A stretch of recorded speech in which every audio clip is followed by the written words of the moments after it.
Raise your voices, raise your glass high. Welcome to the Drink O'Clock Podcast. Let's dive. Oh, grab an old fashioned and join the fray. Raise your spirits, let the music play. From the corner pub to the dance hall floor. Drink O'Clock Podcast, we're ready for more.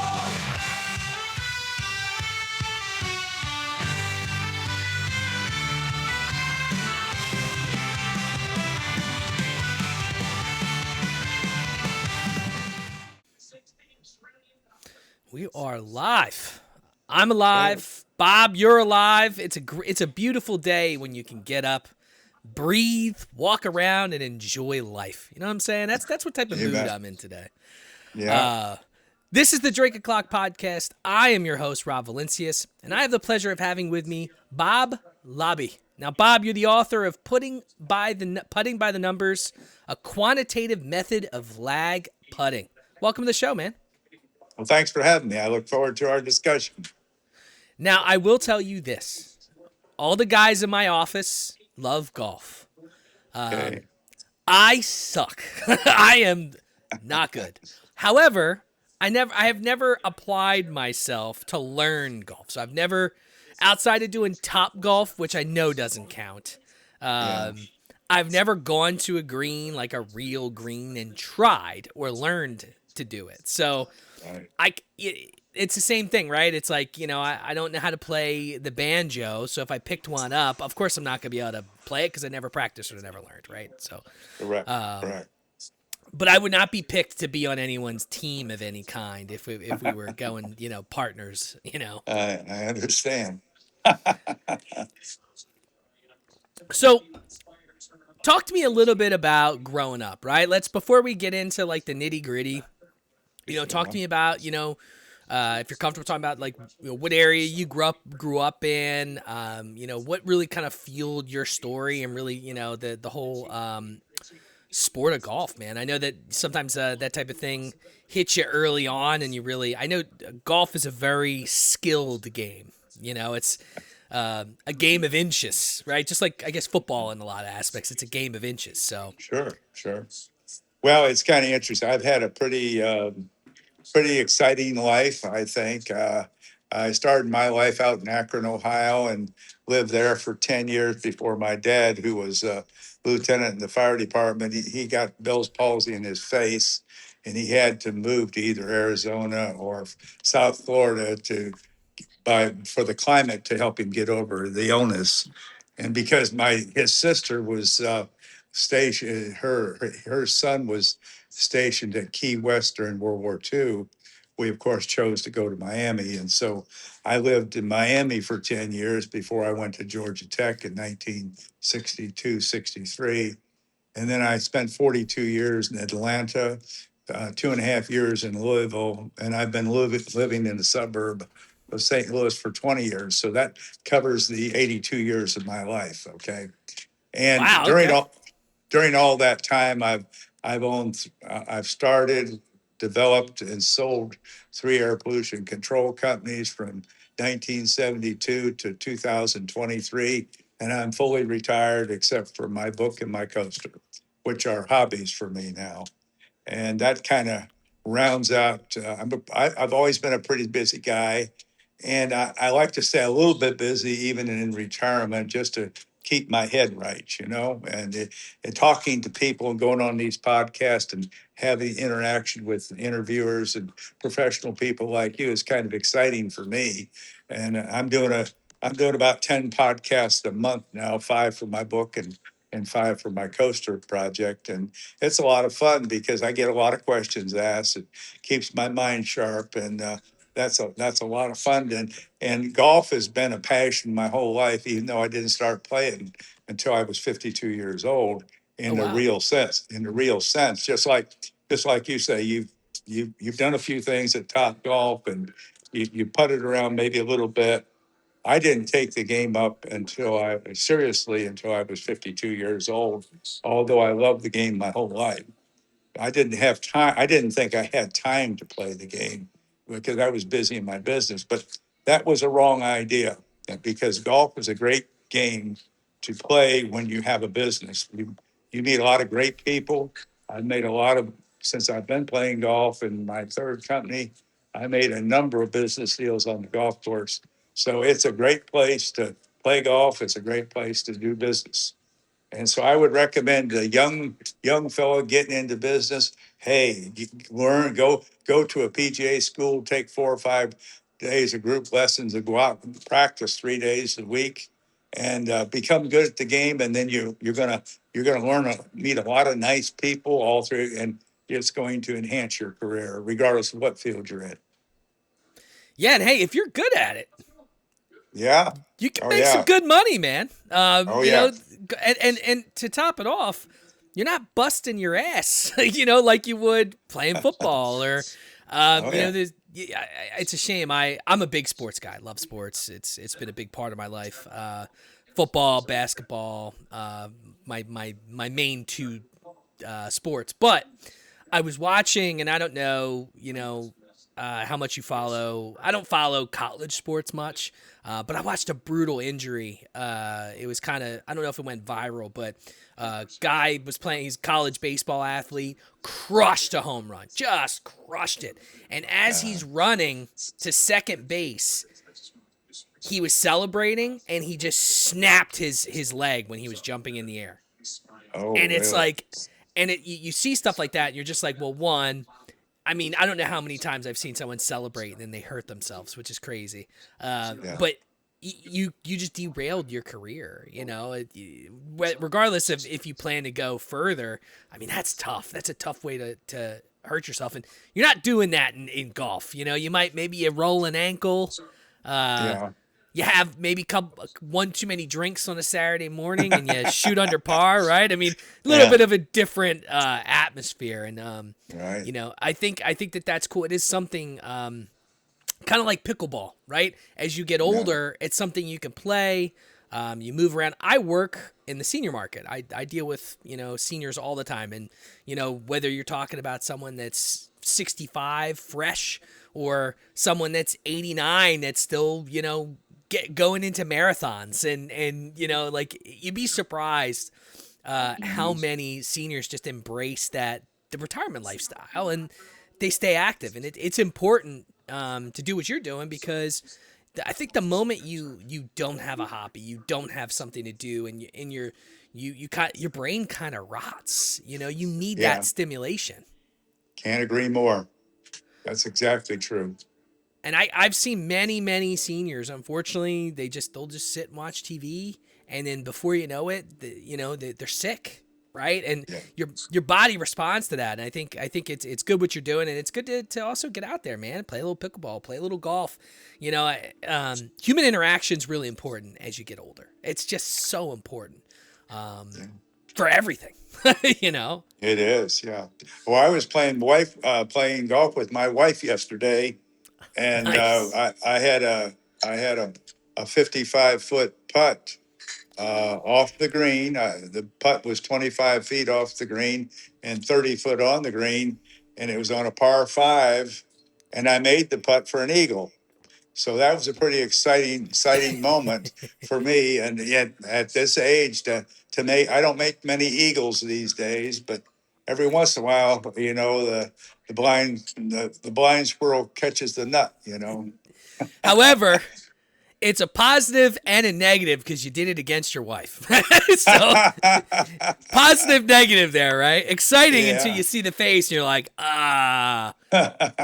was it an eagle? I forget. Yeah. So, you talk about being an entrepreneur. I think an entrepreneur spirit it's something you can't get out of people, right? I just feel like once you're an entrepreneur, or once you have an idea, it's really hard to not jump into that. Talk to me a little bit about, you got into golf late. What made you start to think about maybe I should put a book together? Like, what was that? What was that like for you, thinking maybe I have a good idea here? Well, as I said, I started playing the game of golf in 1996. I had just retired from my second air pollution control company that I sold.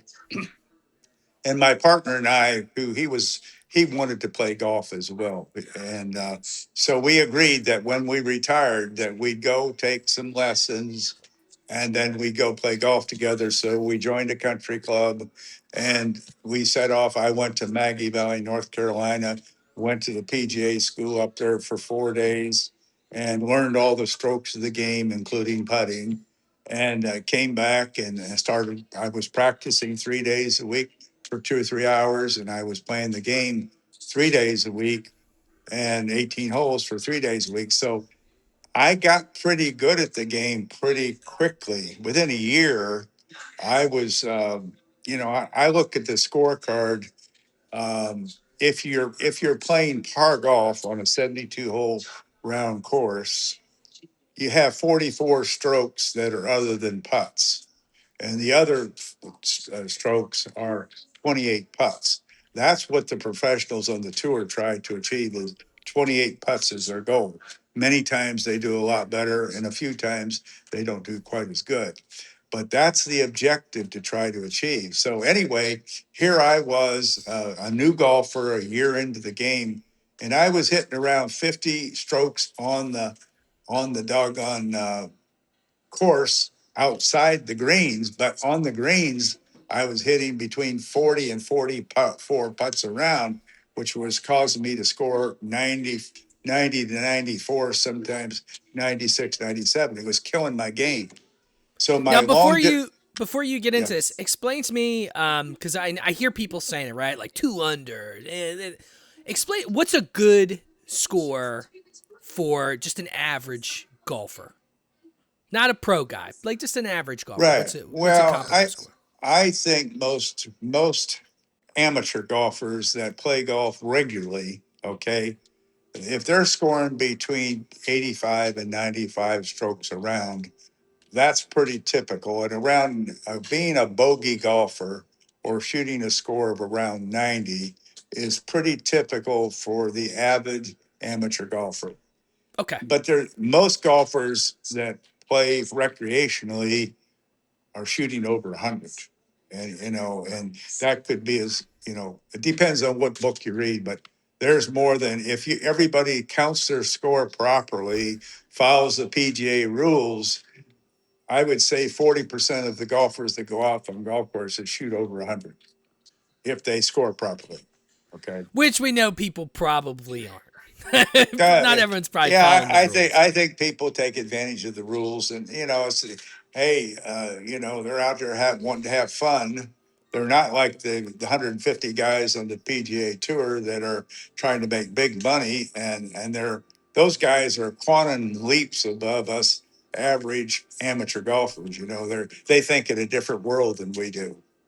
So what does a pro guy then tend to shoot? Like what's a good score for somebody that's a Well, pro?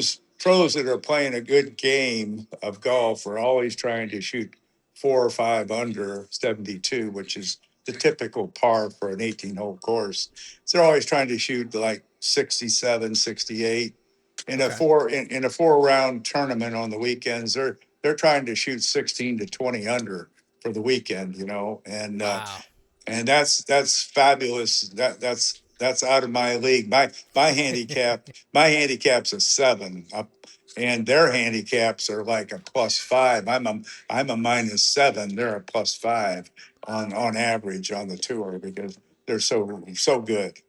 What's the before you get into it, what's your best game ever? Well, my best game ever is I shot a 72 par on the Baldwin Golf Course. Last in July 14th of 2025. You see how he remembered that to the day? You probably even remember the time too, right? I did. I do. I wrote it down. I have it in my file because shooting a par for me was truly a life event. Okay. Yeah, Uh, you had to be what do they call that? It's the flow state. You get into a flow state and you're just hitting everything, right? yeah. Oh, I could do no wrong that particular day when I was playing. I got to have some luck along the way too. I hit a sprinkler head before the green, and it jumped up and it went 2 feet from the hole and let me make a birdie, which I shouldn't have made, but it made that helped my score, you know. So you Wow. got to have a little luck in this game too, you know. That's true. That's true. So sorry, I just figure, I probably have a lot of listeners that maybe don't know, because I honestly I don't know. I know enough to be dangerous, but I don't. It's Uh, just to say that we were watching NASCAR this weekend, mainly because uh, I was betting a little bit on it, and it's a long story there. But I didn't know any of the rules. Like I'm googling, why is there multiple stages, and it's like the same thing for me. It's why I wanted to get you on the show, because golf is something I'm sure at some point in my life I'll probably play as I get older. But I'm right. I don't know enough to be, I couldn't have a full on conversation about it like I'm sure you could, but go on. So, you got lessons, and I right. think that's right where you were at after you sold your company. Yeah, went to Baggy Valley, North Carolina. Went to the PGA school there. Took 4 days of group lessons and played around with the pro. And I learned this. They did a fabulous job, and I would recommend to anybody that's picking up the game of golf, please go to a PGA school, whether they're single lessons or group lessons.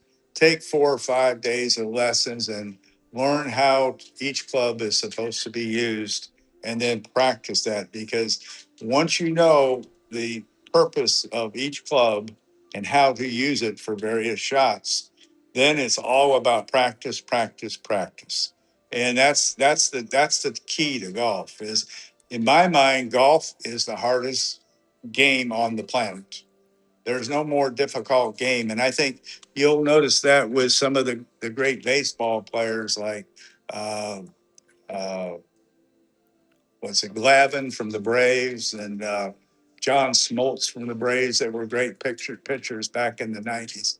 They've come out and they've become very good golfers. Both of them are scratch golfers now, but it took them a time to get there, because Yeah. golf is a very difficult game, and you're fighting. Everything is against you, the course, and you.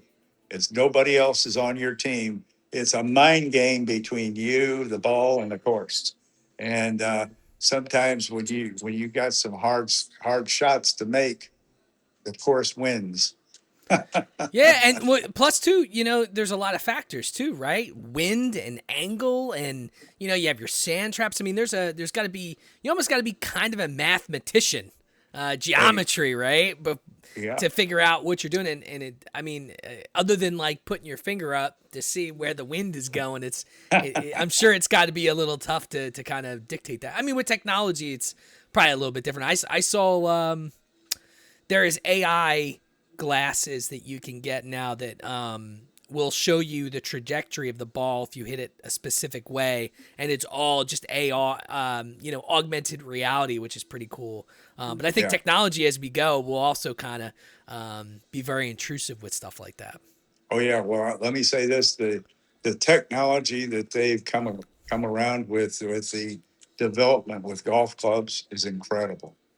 You know, I could tell you, I had my Ping Zing irons that I was hitting my 7 iron, for example, 125, 130 yards. And I just bought, my wife insisted I go out and buy a new set of clubs back in Christmas of 2023. And I said, honey, it's not about the clubs, it's about the club E. And she said, no, no, no, it's the technology has changed dramatically, and you need to get some new technology. So I took her advice. I went up, I bought a new set of clubs. And today, that same 7 iron with my new set of clubs, I'm hitting 150 yards instead of 125 to 130. And that's true of every club in my bag. So at a guy at my age, I can hit the ball just about as far as I did when I was 50 years old because of new technology. Wow, that's pretty wild, because I know that there's some places around me. So I'm from Philadelphia. I know there's some Uh, places around me that they do custom clubs for you. I guess they measure, your size and all that stuff, and they'll make custom clubs. I'm sure it's not cheap. But what's like a standard club? Is it you know I just iron mixed with, like, what's a standard club made out of? or did they Well, change it? well, my club's shafts are made out of graphite. Okay, Okay. and that's my wood shafts are made out of graphite. My iron shafts are made out of stainless steel. Okay, and I have regular flex clubs. You can get rigid flex clubs. You can get uh, easy flex clubs, and you can get standard regular flex like mine. It depends on your swing speed. You know, my swing speed, for instance, on my drivers, like 98 miles an hour. At best, that's my best one. The guys on the Pro Tour swing speed can be anywhere from 120 miles to 170 miles an hour. That's how Wow. superior they are. So the average amateur that plays golf, I would say their average swing speed is probably no greater than 100 miles per hour. That's the average. And most people are down 80, 85, 90 miles an hour. And so that's kind of the way it goes. And your swing speed has a lot to do with how you're fitted for your clubs. And a really good set of clubs these days, with using all the technology, that gives you, let's say, four woods and all the irons and a putter with a nice bag and all. You're talking about $3,500, okay, to buy the whole set and have something that you can go out in the course and knowing you got the best technology you need to play. Yeah. And so that's what I would recommend if you were wanted to become a serious amateur golfer. Get the lessons, get a great set of clubs, and practice, practice, practice. Got to practice at least 3 days a week, because if you don't, you won't get any better. Yeah, it's all about repetition, you know. Exactly.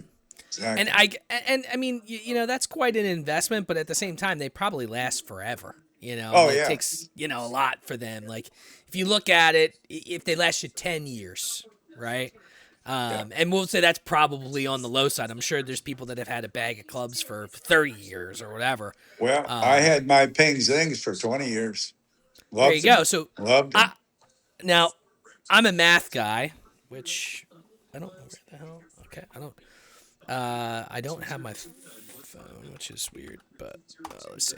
So you had them for 20 years. So if we just said the average of 3,500 divided by 20, it's Yeah. $175 a year. I mean, That's you buy dumb shit for $175, I'm sure, within a year. exactly. You know? Exactly. It's an investment that's well worth it, because it will these clubs today help you avoid errors. They're they're user friendly. Okay. They won't let you hit too many shanks. They won't let you hit too many hooks, or too many draws or anything like that. The faces on these clubs, and the sweet spot on each club is bigger and better than I've ever seen it in my life. It's amazing what the technology is today with these clubs. And you can see it in the touring pros with the low scores, when you're seeing them shoot 62, 61. I mean, shooting 10 or 11 strokes below par is fantastic on an 18-hole golf course. And these touring pros do that with regularity these days. Wow, that's crazy. Hey, could you do me a quick favor? Do you have a background noise? It almost sounds like a TV. Are you able to turn that down a little bit? Yeah, let me do that. I'm sorry. I thought No, you're good. I had my earbuds in, and I thought they were not Noise picking up canceling? any. Yeah, noise canceling. That's right. Let me adjust that. Hold You're on good. just a moment. Yeah, take your time. Thank you.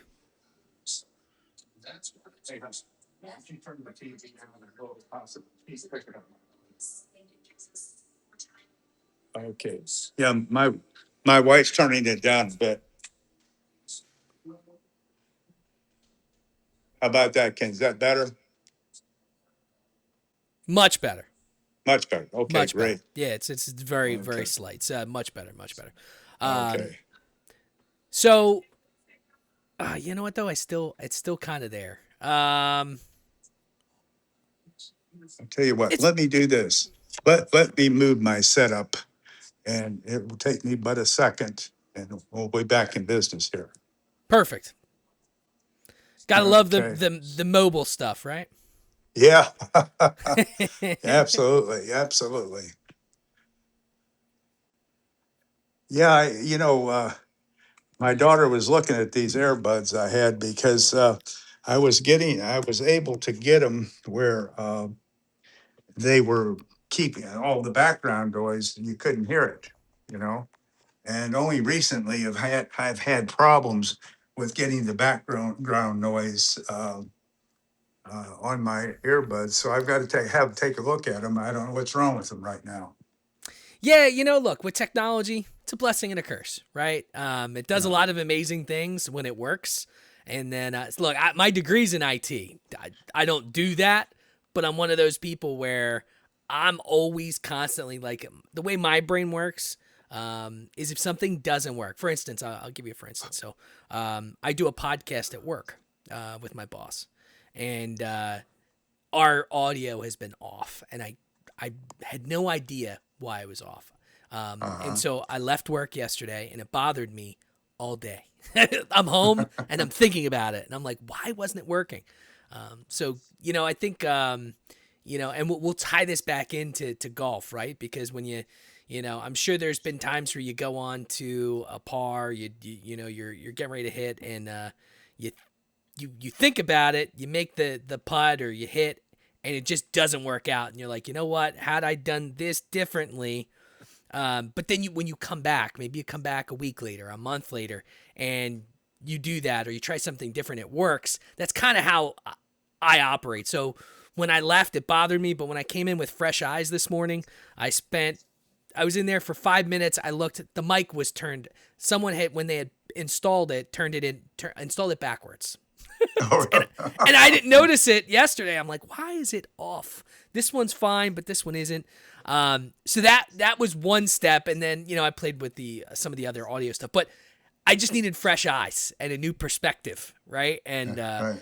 that's the beauty of sports. I think sometimes if you do have that in sports, it helps. Sure.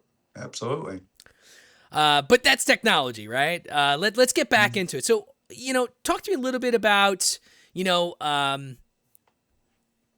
why do you think so many golfers struggle with lag putting, and maybe define what lag putting is for us as well. Okay. Well, lag putting is any time you have a long putt.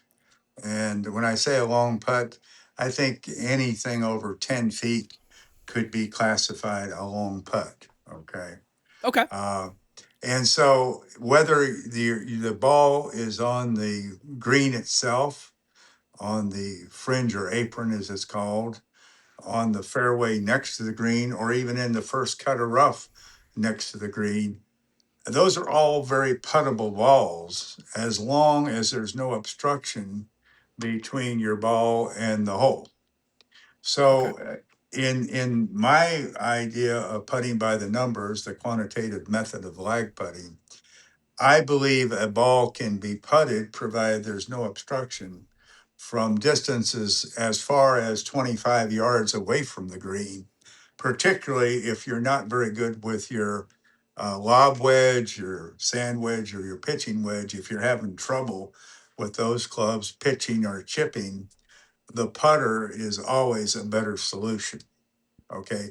Particularly if you adopt the quantitative method of lag putting that I've developed over the years, because it gives you a quantitative method of determining of how hard to hit that ball from various distance, whether you're 25 or 75 feet from the hole, whether you're on the green or off the green. The formulation of putting this quantitative method together for striking the ball is all based on force and friction. It's all about physics. It's all about engineering mechanics. And then you have to just read my 82-page book. You don't even have to do that. You look at my videos that are on my website, boblabbe.com or puttingbythenumbers.com. You can see my 11-minute practice video in home. You can see my 23-minute practice video on the golf course. You can see exactly, I tell you on those videos exactly what I'm doing. Now, if you think that's pretty cool and you'd like to learn about it, then you got to pay $5 or $10 to get my book, because all the details are in my book. Okay. And so then I tell everybody that if you buy my book, you like the idea, then you got to practice the method 30 minutes a day, 3 days a week for 6 weeks. And if you do that, you'll know at the end of the 6 weeks if that method that I have described to you and what you've been practicing is something that you will use on the golf course. And I have many, many friends, competitors, and everything that have adopted my method, because I don't know if you know Bryson DeChambeau on the PGA Tour. Yeah, I've heard of him. Yep. He's a very quantitative, physics oriented guy. And although he may have read my book, I don't know, but we think on a similar plane about the quantitative nature of force and friction. And so, yeah, I think that we think on the same plane. And so, what's really nice about my method of putting, it's accurate, it's repeatable, and you can use it on any golf course anywhere in the world. Okay. And you can play any course on anywhere in the world as if it was your home course. If you go there 30 minutes early and practice on their practice green, you'll know exactly how to hit the ball when you get on the course. Wow. Okay. So putting by the numbers, you're just basically you're just talking almost physics, right? It's very Yeah, simple, and very simple. if you understand the numbers, then you understand the putt. Which, I mean, hey, look, I'm a numbers guy. I feel like you saw me. I brought up the calculator because I feel like for me, I have to see the numbers Right. in order to really kind of understand what I'm trying to put together. And I actually I just bought your audiobook. Oh, did you? I I just got bought you. it. Yeah, I always try to support the people that are on my show. So Okay. you got a book sale out of me. You're Well, I tell you, Steve Salgi, who's my narrator on that book, he's an actor narrator guy. He's really good. So you'll enjoy listening to his voice. He's got a very very good voice. He's got a good teaching voice. So I think you'll enjoy the book. I love audiobooks. I drive a lot, like, for work. It's 45 minutes to an hour there, 45 minutes to an hour home. So I have all this idle time, and I'd rather listen to a book. And whether that's fiction, nonfiction, as I age, I don't know if it's just a thing with us men, but you get into history, so I'm listening to history books, and I appreciate some of those things more. So I always try to, the wifey doesn't think audiobooks are books.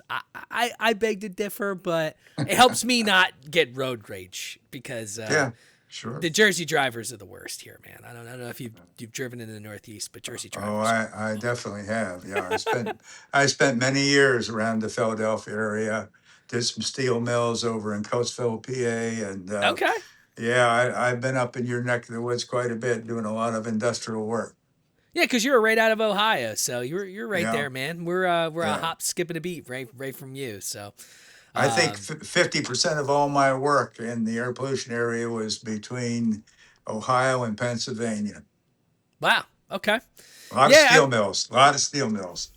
yeah, I mean, look, all I gotta say is I'm sure you enjoyed your time in a place like Miami compared Yeah. to the Northeast here, where the weather's awful, man. I hate it. I gotta tell you, and I live in the suburbs of Philly, so it's not the city, it's the Northeast. So I mean, we had that snowstorm. It was what 3 weeks ago, and Yeah. my street is just now getting back to being a two-way street. I It's hear just becoming a two-way street again, I and it's hear gonna Yeah. snow now on Sunday. So Oh yeah. Yeah. can't wait. So Yeah. talk to me a little bit about lag putting. Why do you think, what do you think amateurs misunderstand about the distance control when you get on the green, right? Well, there's a lot of variables that go uh, on a potential golf course on a given day. From you get there early in the morning. There's dew on the golf course, and Of course, they're trying to vacuum the dew off of the greens before you get there, but they don't always get it done. And then the hot sun comes out and it dries the greens up, and it changes the speed of the greens.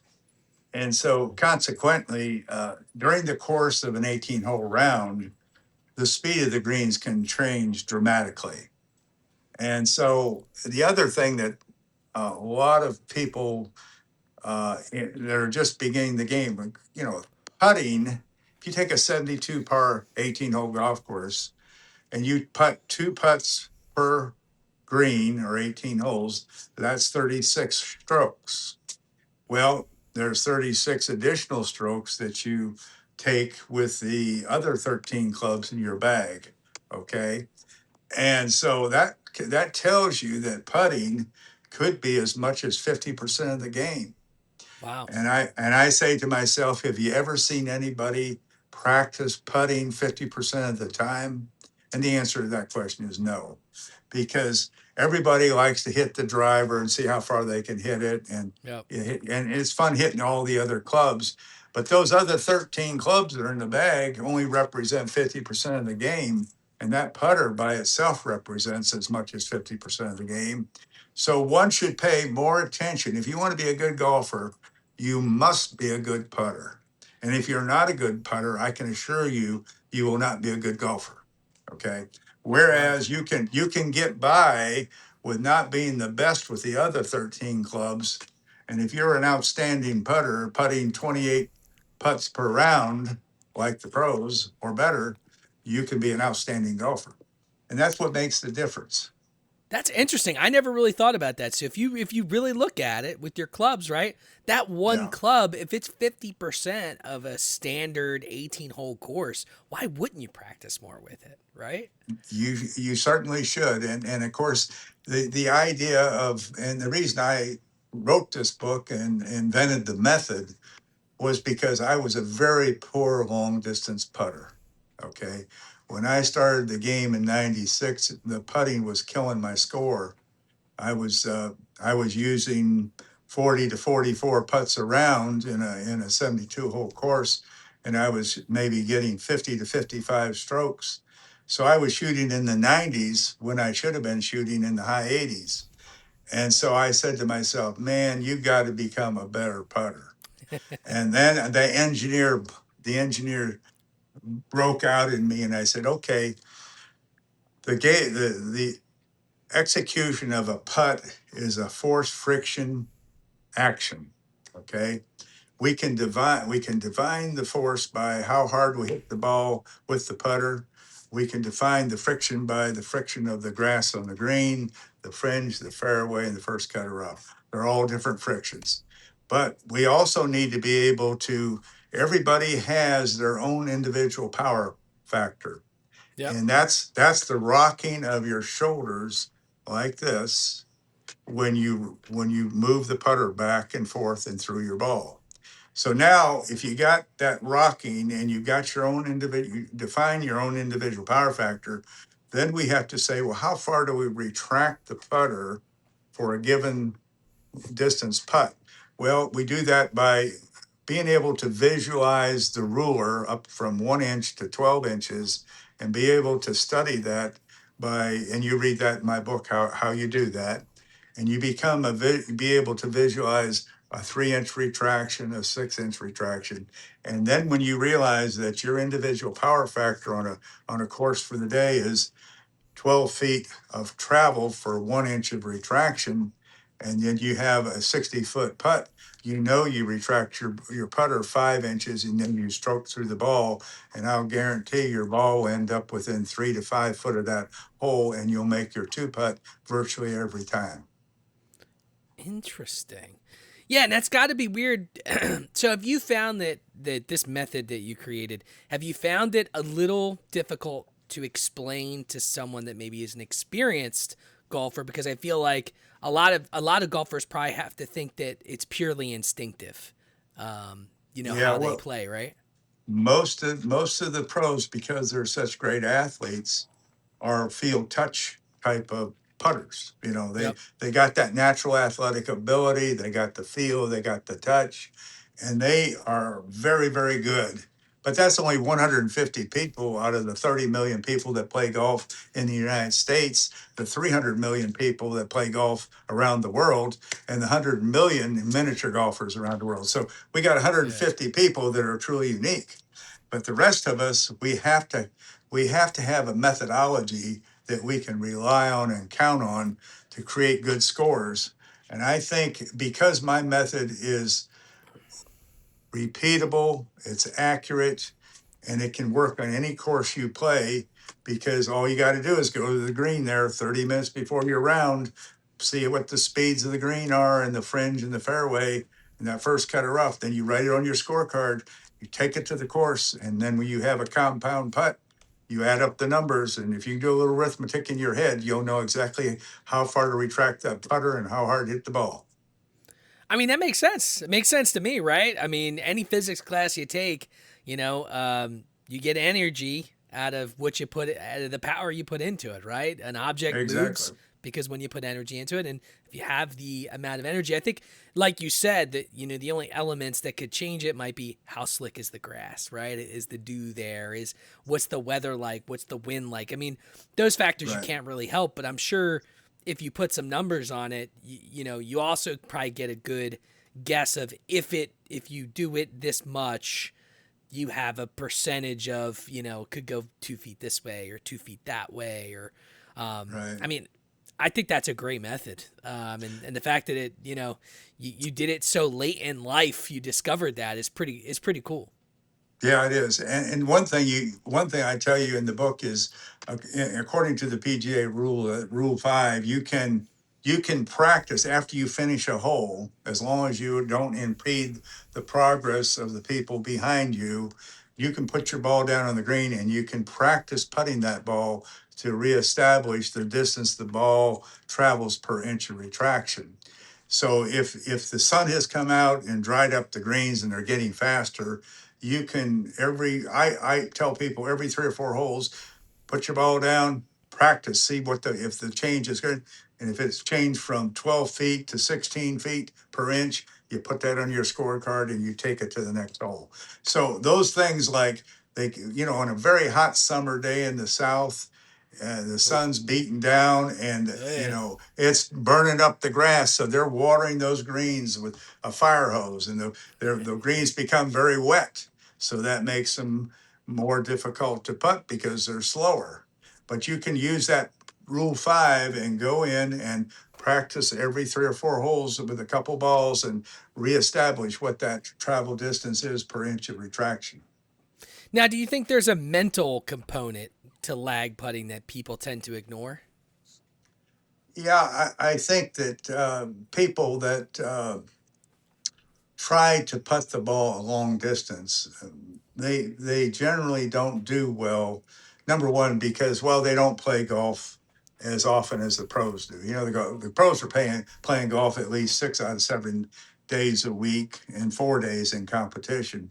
Yeah. And so that's their life, that's their job, and they have to be good at what they're doing. Well, most people that I know of, even in my retirement years, the 20 years I was a member of a nice club, I only played 3 18-hole rounds a week, but that's a lot of golf for an amateur. And I Yeah. was, had a good handicap and all that. But the average golfer doesn't get out on the golf course but maybe once a week or once every 2 weeks. And so he doesn't have that hysteresis or memory of what he did the last time to take it to the next round of golf. And he doesn't have that.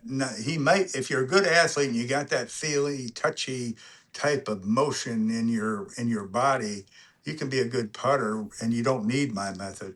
But most people, when they have a long putt, they either hit it too hard, muscle up and hit it too hard, or they baby it and hit it too short. And then they end up being 10 or 15 feet away from the hole. They make their second putt, they miss that, and they end up putting, three putting or four putting a green, which just tears up their score, ruins their score for the day. Because putting can be, as we said, 50% of the game. Wow. Um, well, all right. So say I'm a new golfer, I'm just getting into it. I'm not gonna be able to get out there and go. Thank you. Go out, 2 or 3 times a week, right? But I want to practice at home. Is there a way that someone could practice lag putting at home? Is it good to practice outside in the grass? Can you have it like in a room? Like what's a good way to practice without necessarily being on the course?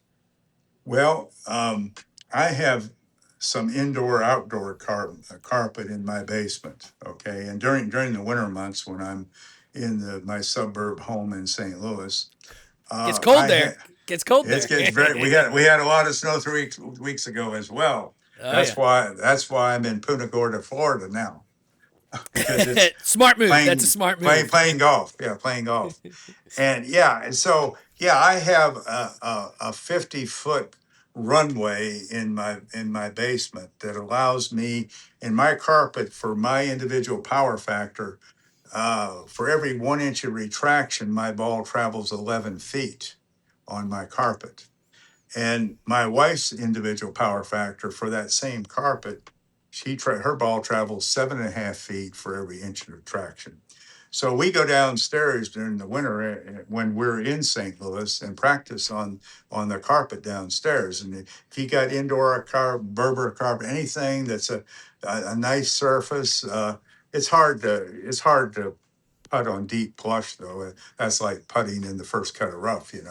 Yeah. So, but if you got a carpet in your basement and your game room that allows you some degree of distance, we have 50 feet. Even if you have 35 feet, it works well because most carpets are not going to putt more than say 1 inch of retraction for 10 or 12 feet of run. So you'll be able to practice a 3 inch retraction type of putt. And then you can do the shorter ones and you get a lot. I do a lot of practicing when I'm at home in the winter in my carpet downstairs. So yeah, and that's in the book and that's in my video. So I think that it's a great idea. Or, you can go. I live in a golf course, so you can go down to their practice green and you can put on their practice green. And so there's lots of ways that you can do that. That's cool. Now you're an author, right? So you're a Right. golfer, you're an author, Right. you're an entrepreneur. What was your writing process like? Like, how long did it take you to write? Is it something you scribbled for 20 years and you're like, I got to go back and look at my notes? I know that happens a lot. Like, what was that writing like for you? Well, you almost hit the nail on the head. I started this process out of writing this book way back in 1997. Okay, when I was an early on golfer, and as I told you, I had to develop a method that worked because my long distance putting was killing my score. I was such a poor long distance putter, and then I came up with the idea: engineer, okay, physics, engineering, mechanics, force, friction. We can make all these things work, and then I went back and said, hey, Edward Stimpson developed a stimp meter back in 1935 at the Oakmont U.S. Open. And of course, the stimp meter they use today on virtually every pro tour around the world, and that tells you the relative speed of the green. They put three balls in a groove on a tube, and it lift it up and let the balls roll off onto the green and see how far they travel, and that becomes the speed of the green for the day on that course. And for the pros, they're playing on fast greens. They're normally between 12, 13, 14, but it's a relative number. And I took that idea and I said, okay, if you can get a relative number for the speed of green, you can get a quantitative number as well. And that's how with that Edward Stimpson's thought, I took that along with my engineering background and developed the method of quantitative putting. And so it's it should have been obvious years and years ago that that was a way to conceivably putt, but I had to develop that method because I was a poor putter, and so many people saw me along the way. I started taking notes when I did something. I was at the um, course in Auburn, Alabama, on the RT Jones tour and playing with a bunch of 12 guys. There's a bunch of courses in Alabama called the RT Jones tour.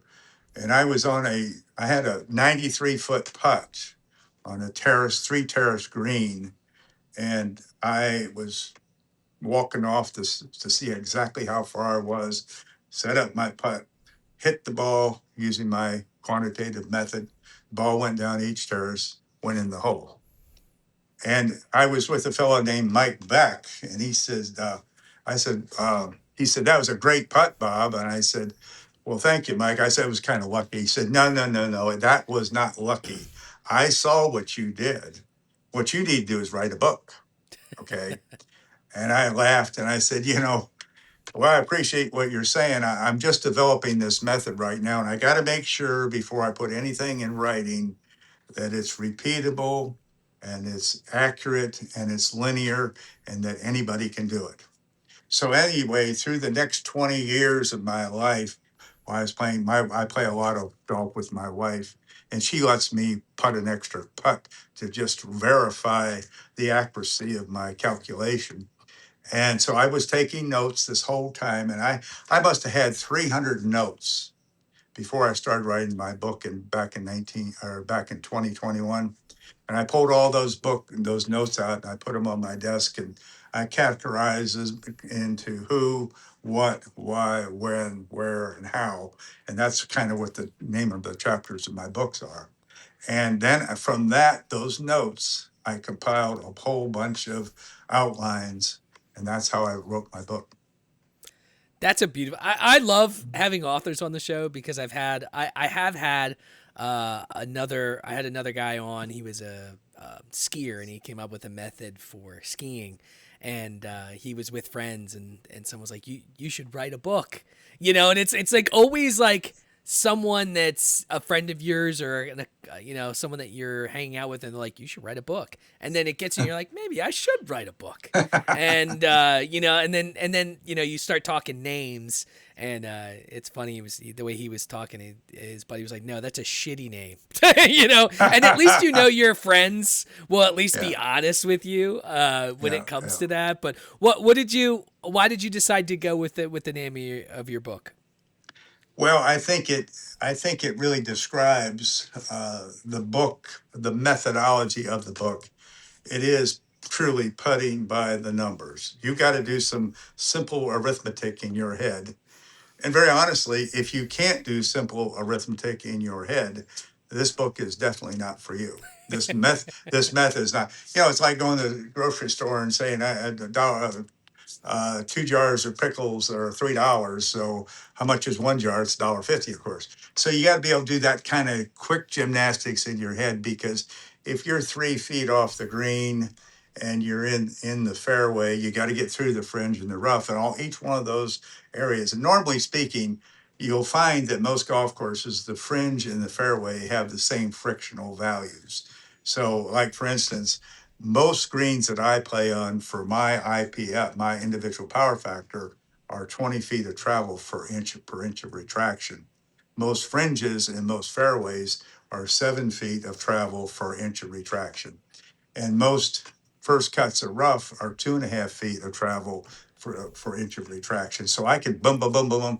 I know exactly if I'm in the first cut of rough and I got to go through the fairway and the fringe and onto the green, I know exactly how far to retract my putter. And I'll guarantee you, just the other day, I told you I made that 55-foot putt to make an eagle on a par 5 when I was playing with my wife.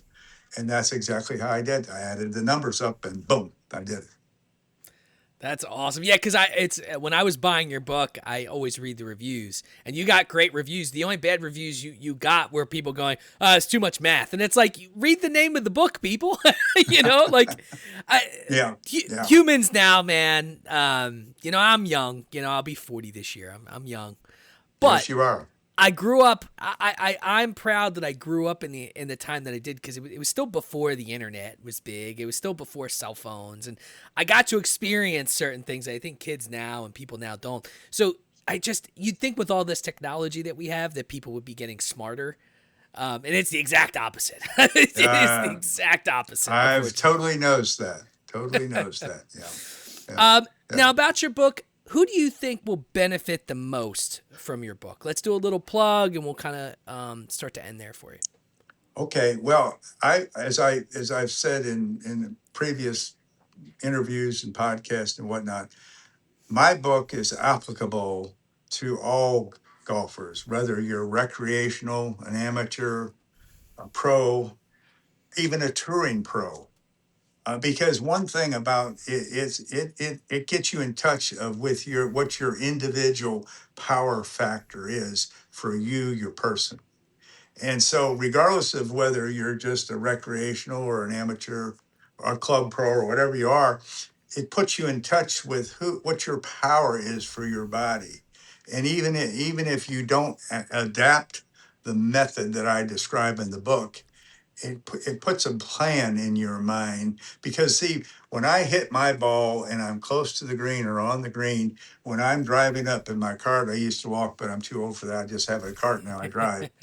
But I drive up to the ball. I already have in my mind what my plan is for putting that ball. If I'm on the fairway and I got to cut through the fringe and onto the green, I know exactly what I'm going to do. So it organizes your thinking so that when you make the putt, you have a plan before you go to your ball.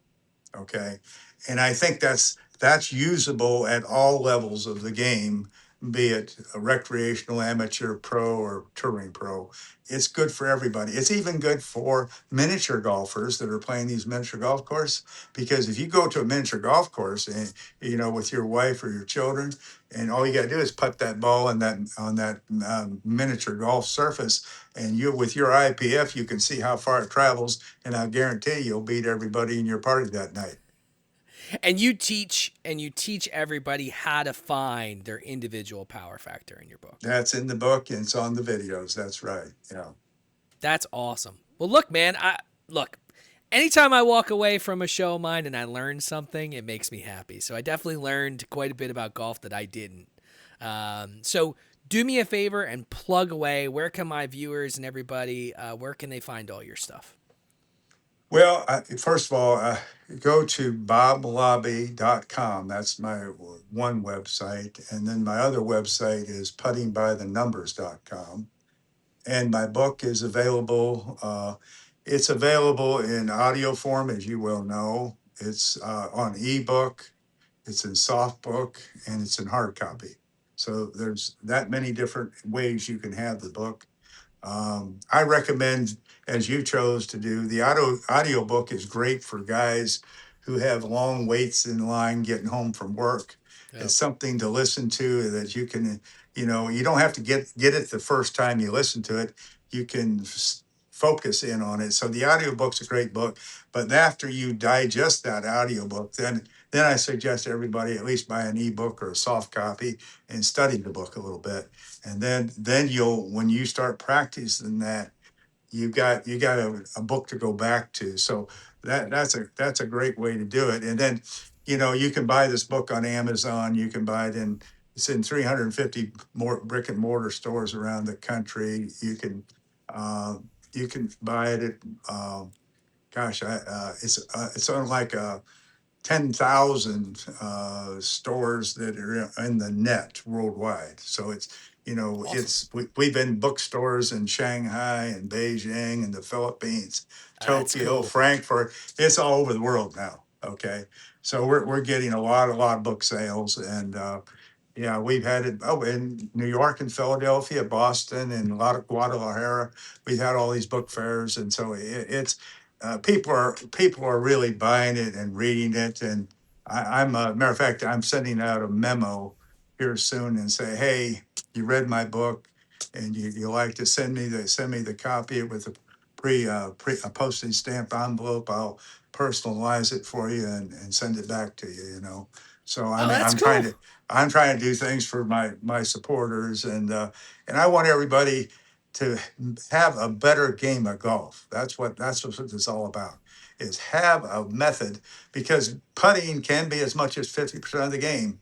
So if you're good at 50% of the game, you don't have to be the best at the other 50% to be a good golfer.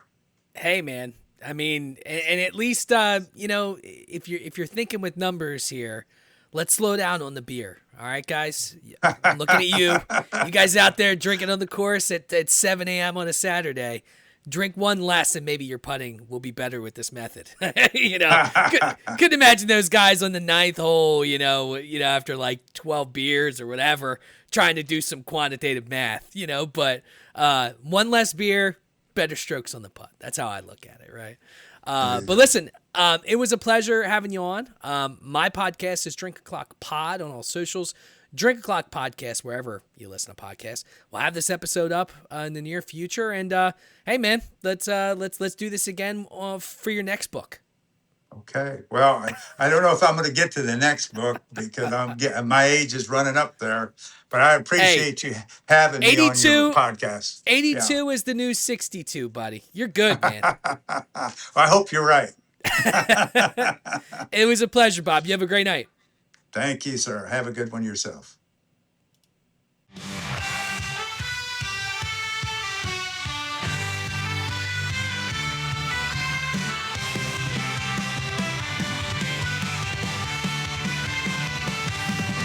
On a stormy night where legends unfold, there's a podcast that's breaking the mold.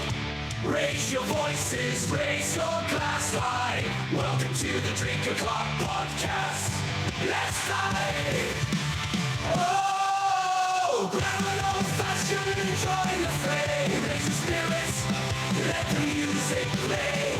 From the corner pub to the dance hall floor. Drink O'Clock Podcast, we're ready for more. We're ready for more. With a mix of folklore and rebel cheer, we'll guide you through tales of whiskey and beer. From Irish shores to lands afar, grab your friends, it's time to raise the bar.